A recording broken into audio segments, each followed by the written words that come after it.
Hi, this is Dr. Jacalyn Kerbeck, the President, Founder, and Chief Listening Officer here at our network at USA Global TV and Radio. Thank you so much for your loyalty. Thank you so much to all of our guests, to our team members, to our sponsors, and to all of our elevated listeners. Here at USA Global TV and Radio, we provide world-class education, entertainment, hope, and inspiration. We celebrate all of our team members, all of our guests, and all of our sponsors from around the world who come and lead their lives with their hearts to help other people walk into their greatness. If you'd like to be a guest on any of our shows, please go over to our website, usaglobaltv.com, and book your session. Please contact us at info@usaglobaltv.com and subscribe to our channel.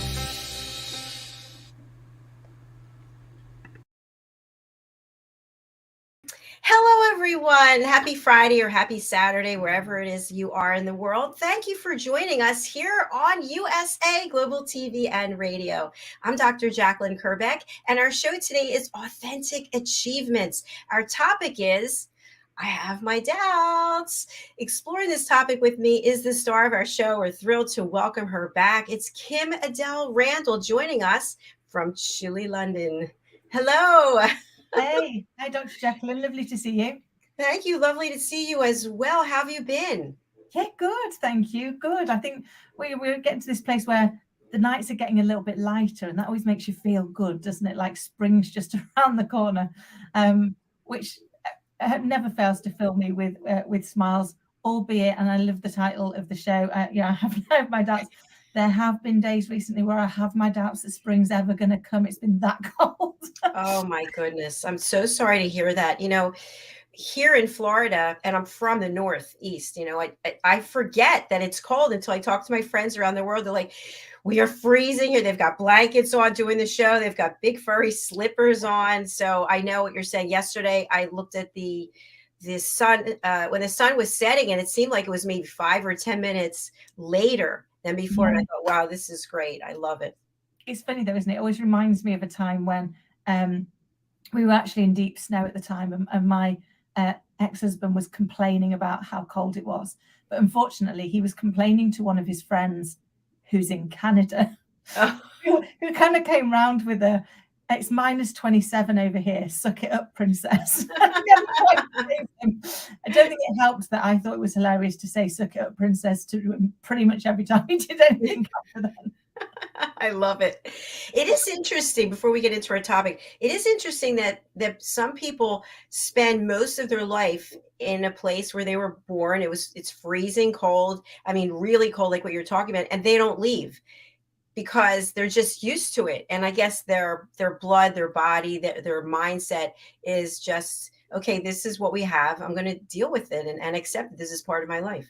Yeah, it's odd, isn't it? Because when I was growing up, in England, you definitely had all 4 seasons, which I loved. So there was a real clear demarcation of winter was winter, spring was spring, and the weather would be according. So you had really, really cold winters, like snow, etc. And then warm, so I'm caveating that because an English summer's never been that warm. But it was lovely. Whereas I think, in recent years, they've all blended a little bit. So you can kind of like be freezing cold in September and then have a warm day in January. And I think it's thrown us all a little bit out of kilter. I definitely would agree with you, Kim-Adele, because it seems like the distinct seasons, wherever you are, that they've kind of blended to what you're saying. And there's definitely something going on in the world with climate change. I mean, it's really hard to just stand there like some people are saying, no, there's nothing, because you can just look around and see the impact of it in so many places. And as I mentioned before, when I'm in New Jersey for the summer, we had birds that have, flocks and flocks of birds, and the number of birds that are there is much less. The water level is different. The wetlands are not as pronounced as they used to be. The beaches are eroding, and we just have to look at what we can do to change our behavior. Yes, it's so true. I was talking to a fascinating lady yesterday who hopefully is going to come on and be one of our guests. And she was talking about what we can do to live with more of a conscious green heart, and that is not about what I loved about when she was chatting about it was not about it becoming a new rule book and saying we've got to be 100% green all of the time, because that's not going to work for everybody, but just to take conscious moments, and when we have an opportunity to think green, that we think about it. She had, some days she might have had a bottle of water. She says, as long as I don't do all of the time, then it's putting life in balance, but it's being much more consciously aware of our choices, I think. I think so, exactly. And again, it's time, I believe, for each of us to do what we can instead of waiting for somebody else to come and fix everything, because we didn't get here overnight. We're not going to get out of it overnight. And for someone like you who has a child, we have to think about the younger people and the next generations coming after us. It's not just about us. Yeah. It's true, because it's what we're leaving for them, isn't it? It's what life we're creating. Because I think about all the things that I got passed on to me. Those I guess family sayings or the little traditions. I remember an aunt of mine was adamant that winter wasn't over until the snowdrops had been covered twice. And that used to be true, much as it used to frustrate us that she was right. She'd be like, we'd get to sort of end of February and we're like, snow's over now. And she went, we've not had 2 coverings of the snowdrops. And sure as anything, there'd be another snowstorm, but that's not there anymore. And you kind of look at those and think, so it's the world that we live in that we're losing the ability to pass on to our children. But it's a lot of those moments from our generations that we're passing down that are going with it, I think. Yes, definitely. And I'm not really sure, but is today Groundhog Day? I think it might be. So I don't have any information about it, but if anyone knows anything about what we should expect, I think I saw something on social media. Sometimes I'm up in the middle of the night scrolling, which is a horrible thing to do. And I was like, I don't know. And then I forgot about it. But anyway, let's move on to our topic today, which we can take really anywhere. The topic is, I have my doubts. So when you think about that, you mentioned that recently you had some doubts about things. Are you someone who typically will allow yourself to second guess yourself? Oh, I'm dreadful for it, and I think we all are.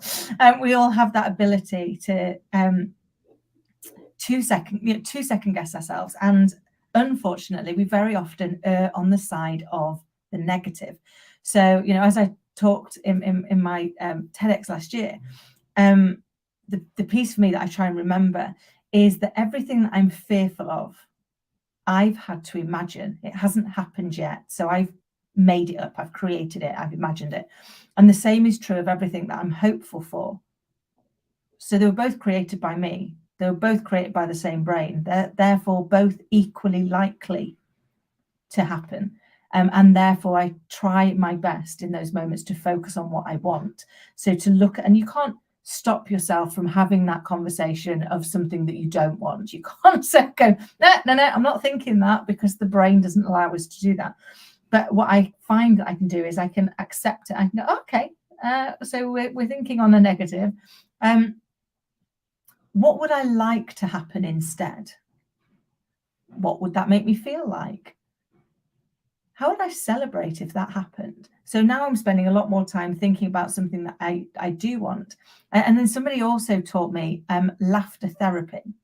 It sounds really weird, but they said, right, when you really, really, you've got something, you've got yourself in a bit of a doom loop, and you're really doubting yourself, you have to stand in a room and laugh as loud as you can, just for 30 seconds, but really laugh, belly laugh as much as you can. And then ask yourself again about the thing that you've got doubts about. And it's really hard, because you've triggered a different part of your brain. It's really hard to go back into the same level of doubt, because now it just looks silly. It's a bit like that moment in Harry Potter, and forgive me, I can't remember which of them it was. That's what I was trying to reflect on, where they had the wardrobe, and somebody the biggest thing you were fearful of would be in the wardrobe, and you had to think of the thing that made you laugh the most. So when it came out, that's what you had to think of. And I think Professor Snape ended up being dressed as a granny or something. But it was that whole trick around actually turn your fear into laughter, and suddenly it dissipates. You know, and as you're saying that, I'm imagining like just going outside or in a garage or a bit, you go, and you're just doing that. I feel better. I feel like lighter. Yeah, But it's yeah. a strange thing. I mean, once you get over that momentary, what if somebody sees me? And goes, that weirdo is laughing on her own. But they might start laughing too. You never know. That's it, but it doesn't. We've done it in team events before now. Like, it just said, let's just have 5 minutes. Let's just see if we can really laugh, like really laugh. And I do it with Scarlett sometimes the other way when she's like, Mummy, I'm really grumpy, and she's like got a little bit of a grump on her face, and I'm like, oh, you darling, that must be awful, but show me really grumpy. And she's kind of like, look, so I'm like, no, if we're going to do grumpy, let's be really, really grumpy. Come on, give me your best grumpy face. And she kind of starts, and she starts trying to do it. And I'm like, no, come on, you're really good grumpy face. It's in there. You know it's in there. At which point she's in stitches. It's like she like starts giggling as if I've been tickling her or something. And then once we've got through that, it's like, okay, let's talk about what was concerning you. But all of a sudden, it's less of she's lighter. It's less of a concern because we've got through the emotion that comes with it. And I think that's the challenge when we're in doubt, is the doubt is linked to emotions that we don't want to feel. And therefore, we're now stuck with those emotions and we can't see past them. So we can't see any resolution. So if we can find a way to jolt ourselves into a different emotional state, then we can view the problem from a different perspective. And very often we can find a solution that works. As always, another brilliant comment from you. Thank you. And you said the word tickle, and I actually was kind of laughing to myself. I can't remember the last time I was tickled, but if you think about it, even though you don't want to laugh, you just have to. I remember being just so mad at, stop it, leave me alone. I don't want to laugh. I want to be in my mood. But you said earlier when we started the show that we actually have a choice of which way we're going to proceed with our emotions. And when you look at it like that, why not choose the high road? Why not choose the positivity? There's something about wanting to be dead fast or steadfast, I should say, in our bad mood. I'm in a bad mood right now.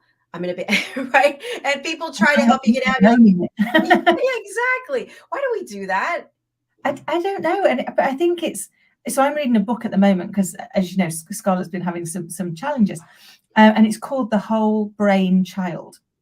A fascinating book full of really helpful, actionable things that you can do to engage with your child. But one of the things that they've got in there, and I love it, it's kind of a wheel of emotion. So you draw these 3 circles and you put yourself in the center, or the child is in the center. And then round the outer edge of the 3rd circle, you put the thing that's making them anxious or nervous. So it could be a test I've got at school tomorrow, or someone was mean to me in class, or I don't want to go to swimming because I'm going to a different pool, whatever it is that they're putting in. But then what you ask them to do is think of 3 things that they love to do, 3 things that they really enjoy. And you put those around the circle as well. So what you're not doing is you're not tricking the brain by saying, I'm ignoring the thing I'm fearful of. It's on the wheel. But you've now got 3 things that you love to do. And you go, which one should we focus on? Which one do we really want to think about right now? So funnily enough, we don't pick the one that makes us miserable. We go, oh, I want this one over here where I'm playing on the park and I've got a party dress on, and I'm like, okay, talk to me about that. So, what dress is it? What's your hair like? How are you feeling? What are you doing? What are you saying? So now we're having a conversation over here, and we're less fearful. So we've made that emotional shift that now allows us to go back and look at factually what's causing us a problem with the thing that was making us nervous, versus emotionally what was causing us a problem. Yeah, again, I applaud you. Always coming up with these really powerful, thought-provoking comments. And something that occurred to me earlier in the week is how we can be on a really productive, creative path, and something happens in our day that we had no idea was coming or didn't expect, or a comment or whatever it might be, and all of a sudden, boom, we're totally derailed. It's like, wait, we were in our glory just a little while ago, and now we are doubting ourselves and we are falling into this pit. And when that happens to me, because it's being sidetracked or Yeah. just being distracted, I'll go for a walk.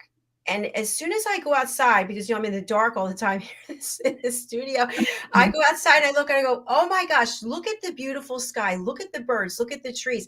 But it doesn't matter where you are. You might be in an environment where it's beautiful and sunny too, but inside you're in a state of panic because something that you didn't expect happened. And you were talking about this a little bit ago, is we worry about things that will never happen to us, and the things that do happen we couldn't have even expected. So why do we spend so much time worrying these things? It's going to find, what's the expression, trouble's going to find you.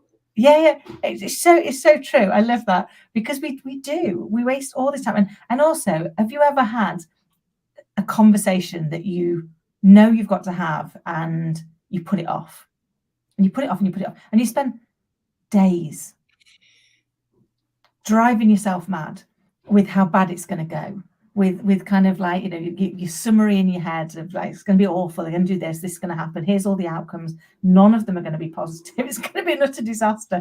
And then the minute you do it, it's not as bad as you thought, and you think, right, if I'd have just done it, how many hours of misery I would have saved myself, because I had to do it anyway. And it is never as bad as we think it is. And what you give yourself back is the gift of not wasting all that time, energy, and effort in misery, because it is miserable when you're sitting there doing it. And I think it's one of the things that I've learned to do, because I used to be really bad at it. I would, I'd kind of put hundreds of things on my to-do list, mainly because I didn't want to get to the 2 or 3 things that I knew needed to be done. So then I'd reward myself, because I'd get to the end of the day and I'd ticked a lot of things off that to-do list. None of the ones that actually really needed to be done, but they were the ones that were perhaps more complicated, or they were more difficult, or they were more emotionally charged. Whereas now what I do is, the only thing that's allowed to go on my to-do list is, there's only ever 3 things on it, and they have to be the 3 most challenging things that need to get done.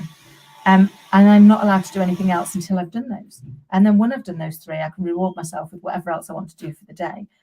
I found myself living in much more joy since I did that, because I'm still doing the same amount of difficult things, but I'm giving myself back days and days worth of wasted time trying to avoid them. Oh, hi, Pudding. Sorry, that's Pudding. Hi, Pudding. Good to see you. We'll have you on the show today.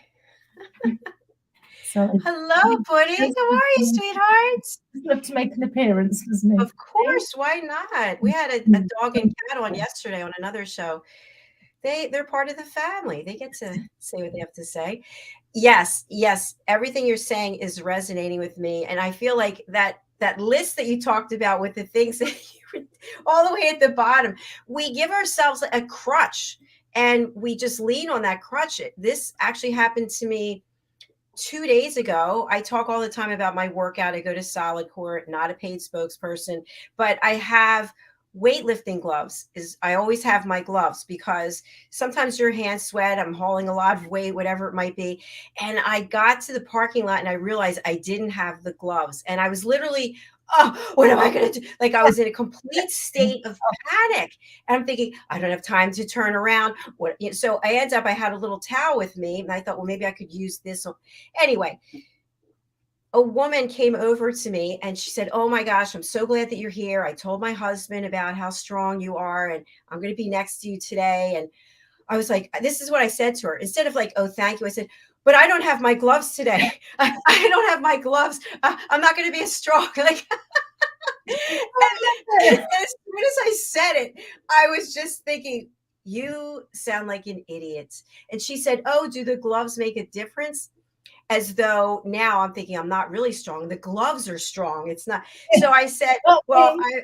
I'm not really sure, but I recommend getting them because if your hands start to sweat at all, and we're holding ourselves up on these handles.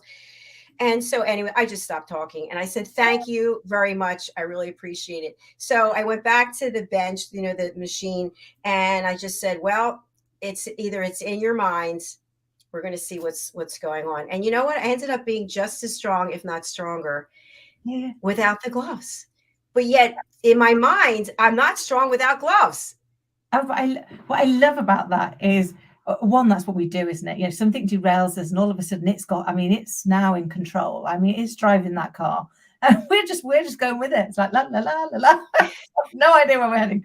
And everything else just goes out of it. But we then make it mean something so plausible.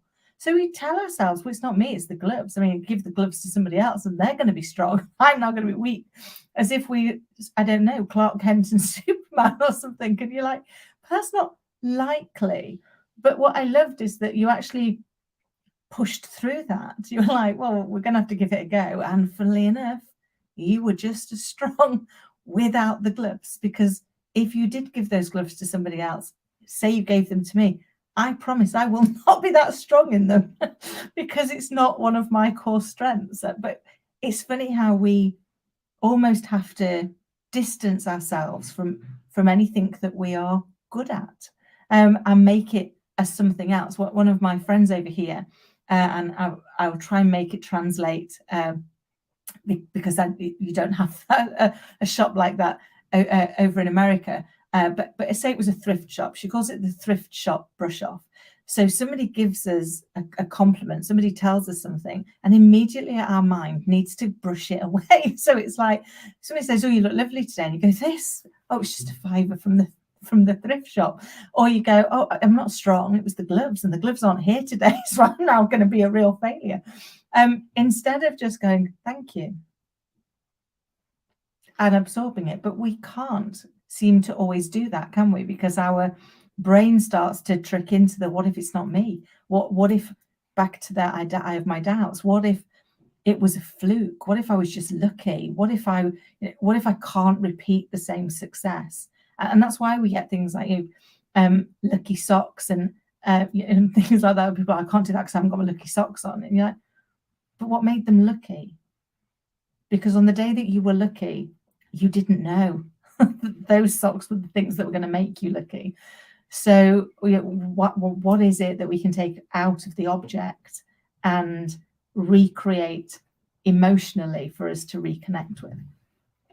Absolutely. I'm tracking with everything you're saying. It reminds me of imposter syndrome. And I know you've spoken about this before. It's as though something else has come into our body or mind and taken over, like you said, the car driving by itself. And I have done what you just spoke about so many times.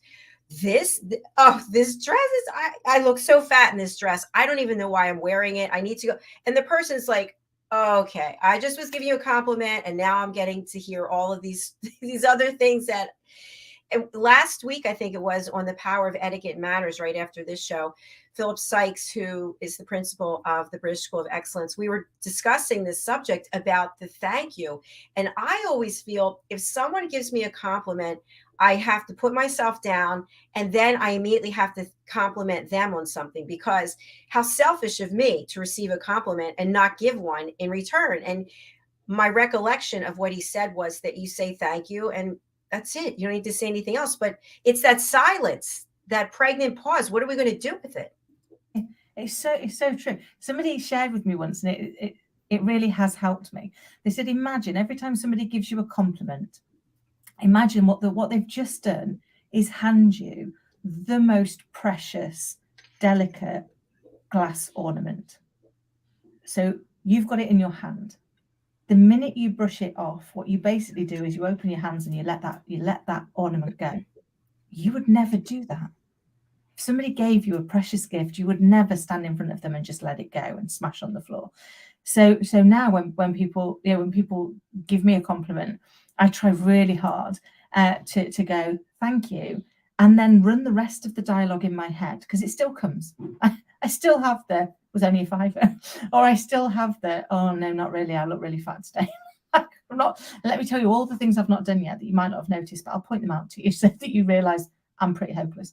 But I'm trying really hard to keep that dialogue internally, because then what happens is the person that gave you the gift of the compliment gets to feel good about the gift they gave.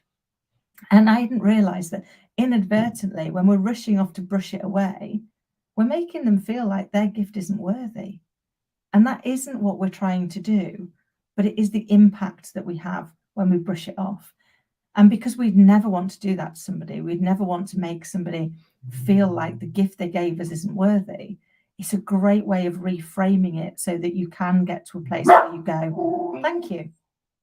Thank you, Pudding, for deciding. Thank you. Like Pudding agrees for sure. I love when animals are part of the show. Why not? They're part of the family, and they have a right to be here and say what they have to say. You know, what you were just saying, Kim-Adele, reminded me also about the dating world. And I think to myself, how many times, and I haven't had a date in years, but how many times a guy might be, hey, I'm the best there is, and, you know, you should like me, or this is wrong with me, that's wrong with me. And I was always attracted to the ones who were really confident. It turns out in most cases, they were actually very insecure, putting on imposter syndrome. But the ones who are really insecure, sometimes the ones who appear to be very insecure could also be very authentic and just vulnerable.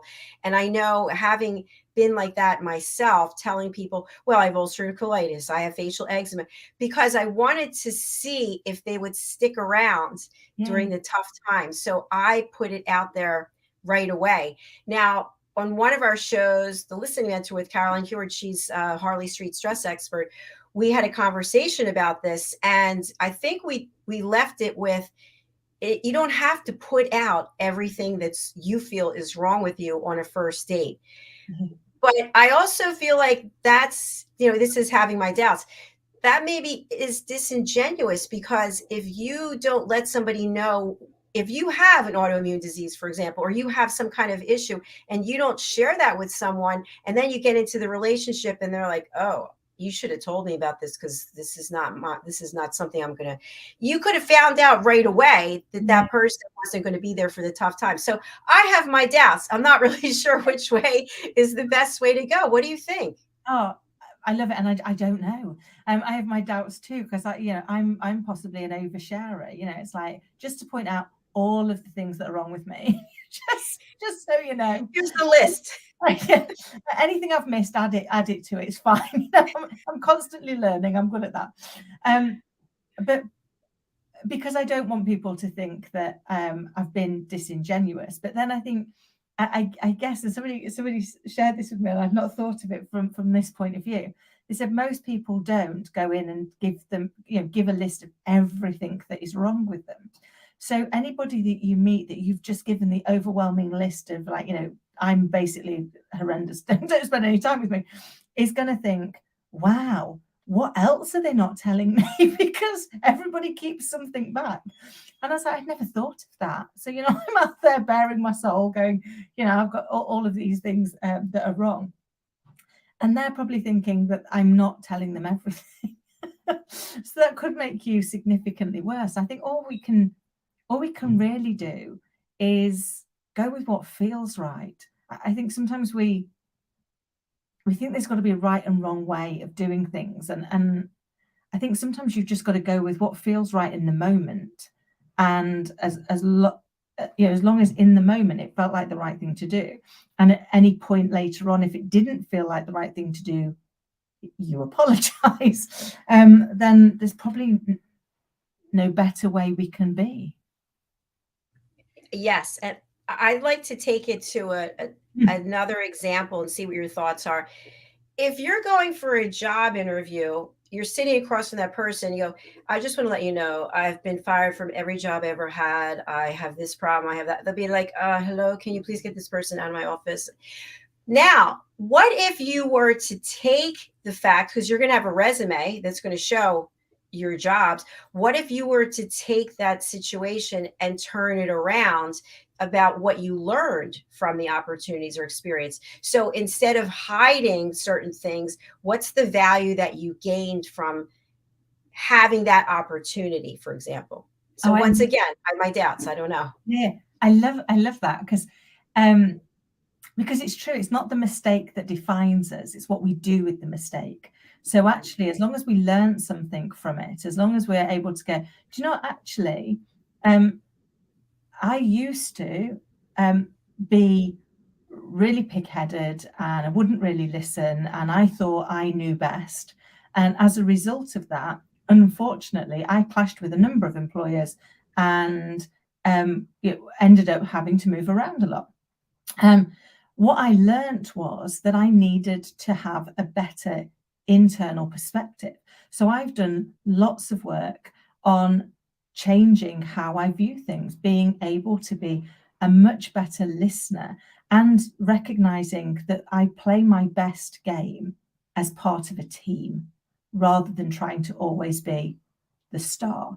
What that now allows me to do for companies that I work with is really add value to that team, really bring out the strengths within that person. So turning those negatives into what you've learned from it is great, because actually what that allows the future employer to do is go, I saw what steps they took. I've seen what approach it is that they're looking to do. And is that something that sounds feasible for the organization? And I think sometimes being honest, I always think I would do authentic achievements is my brand. But I always think, being honest and authentic is a great way forward. I remember many years ago being sat in a final interview for a pretty big job. It was a UK head of position, and the chief people officer sat in front of me and said, if you had to sum yourself up in a word, what would it be? And I remember looking at them and saying loud, and they looked horrified and looked back at me and went, sorry, loud? And I was like, mm-hmm. And they went, that's the word you're going for? And I said, well, you've known me for what, 50, 55 minutes? And they were like, yeah. I said, do you think I'm loud? And they were like, well, yeah, I guess. I said, great. In that case, it's self-aware and it's honest. I'll stick with it. And she said to me afterwards, she said, that was one of the reasons you got the job. She said, I've been asked that question for 15 years, and you were the first person that hasn't said something like, I'm self-motivated, I'm results-driven, I'm inspiring, I'm, all of these things. She said, you were just blunt. It's like, but you may as well know what you're hiring. I am quite loud. This is a very corporate job. If you don't think my loudness is going to gel well culturally, I'd rather you know now before I leave the job I've got than know afterwards when it's too late for both of us, and it makes it an awkward conversation. So I think sometimes finding that way to change the narrative. I was talking with a client, and and part of their narrative was I didn't go to these universities. And I was like, but that was 25 years ago, and you've got amazing experience now, but you're still bringing that part up. What you need to do is turn that into what's the positive that came out of that. The positive that came out of it is because you didn't go to one of those universities, you've become a lifelong learner, and you invest time, energy, and money in continually improving, developing, learning, bringing in new skills. And that is been what's allowed you to be so successful and be hired by these amazing organizations around the world who seek you out for your experience. That is what happens. And he was like, yeah, it is. I was like, but you dismiss it all with, I didn't go to the right university. So we have to think very carefully about how we are articulating ourselves to ensure that we're not inadvertently, one, overselling, or two, which I see more often, underselling what it is that we can do. So many incredible points there. I want to just touch on your brand, Authentic Achievements. What about an authentic achievement, actually accepting ourselves for who we are and taking off the mask and pretending to be someone else because we think that's what people want. Yeah.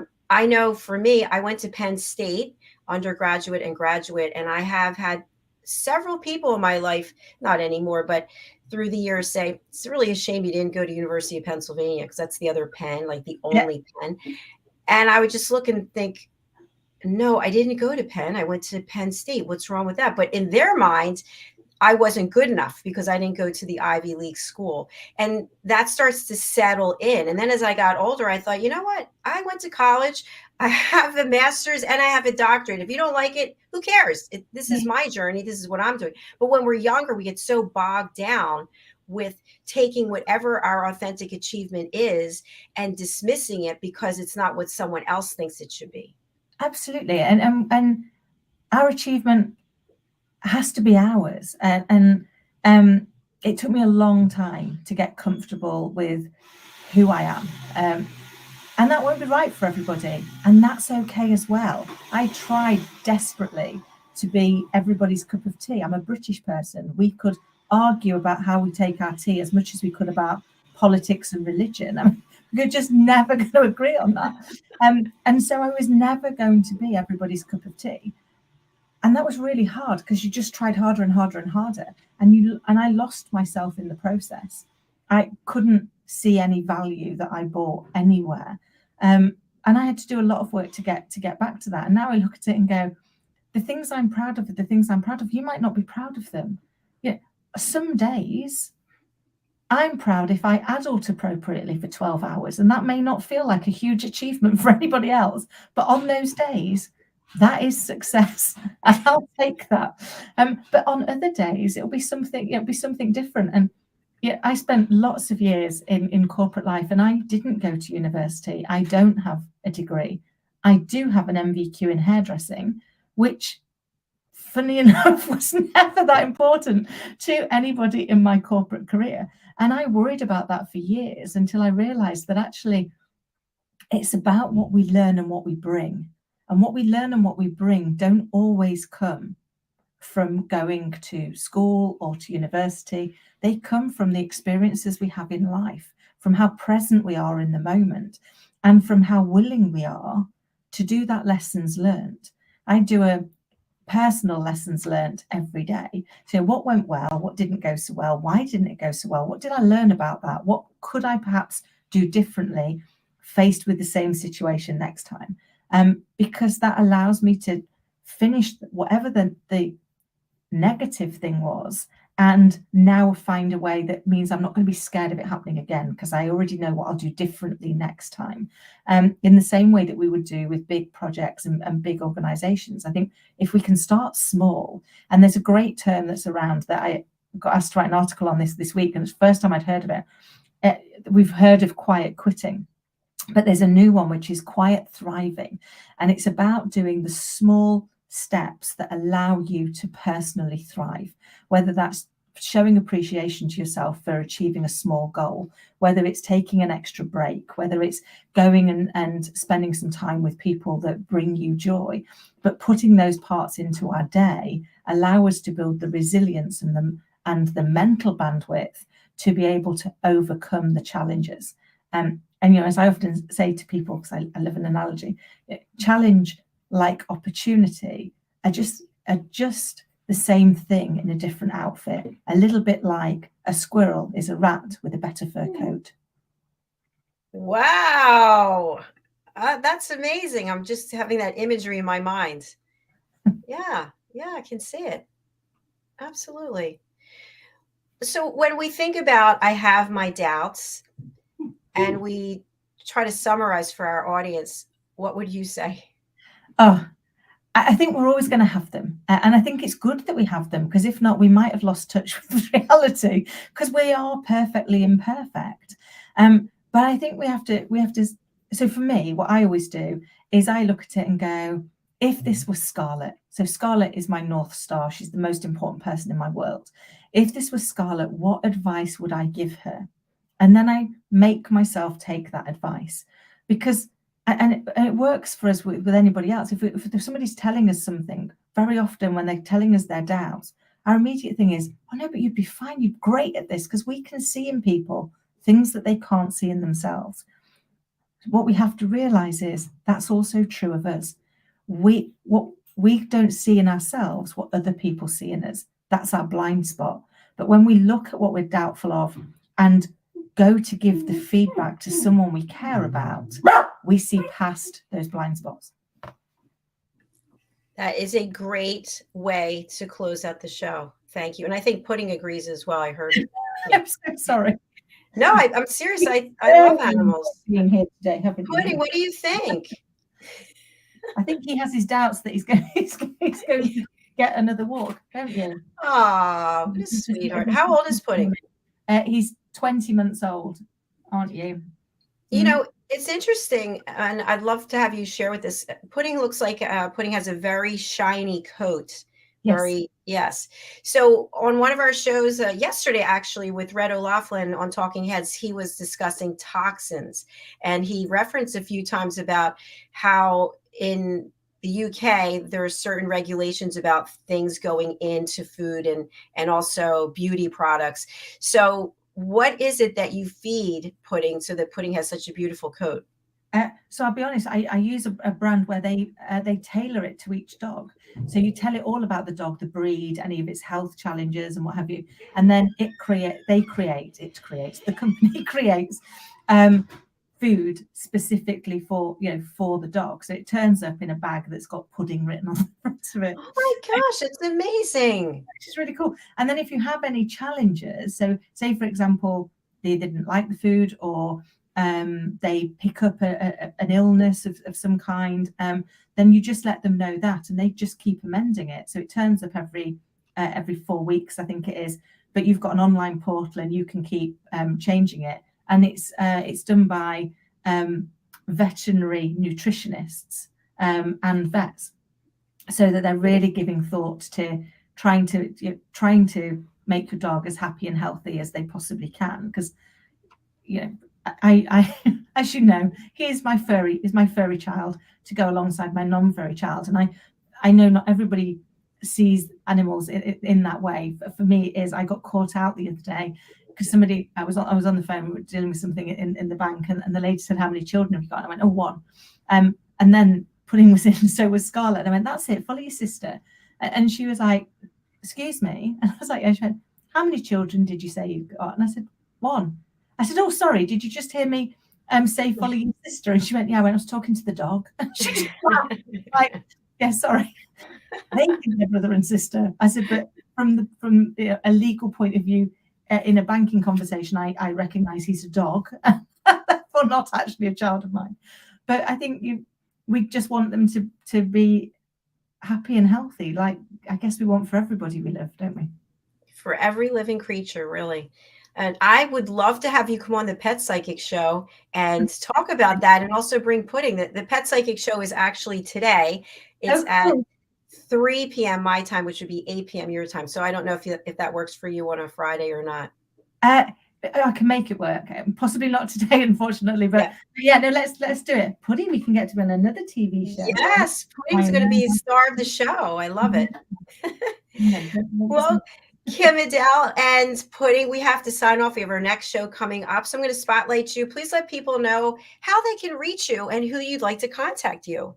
Yeah, of course. Thank you so much. So you can get in touch with me directly. It's kim@kimadelerandall.com, or you can check us out at kimadelerandall.com or Authentic Achievements. What I really love to do is help people to get out of their own way and go and build the life that they dream of, particularly in business. So business owners that are finding all roads lead to them. It's how we help them to build a scalable and saleable business. So if that's you, please do get in touch. Or if you've got an authentic achievement that you'd like to share, we would love to have you join us here and share it with all our fabulous listeners and viewers. Thank you so much. I hope you have a beautiful weekend. And I'll be in touch about a few things I want to chat with you about. So, and you have a lovely weekend too. Take care. Thanks. Bye. Bye, Pudding. Thank you, everyone, whether you're watching or listening live or on the replay. We really do appreciate you. And we look forward to having you back. Our next show is coming up right after this one, and it is The Power of Etiquette and Manners with Mr. Philip Sykes and the British School of Excellence. So please do join us. We have a full day of broadcasting. If you're new to our channel, we're really thrilled to have you. We have on average between 25 and 30 live shows a week. And you can find out more on our website, which is usaglobaltv.com, or on our YouTube channel, which is USA Global TV and Radio. Thanks again. We'll see you shortly.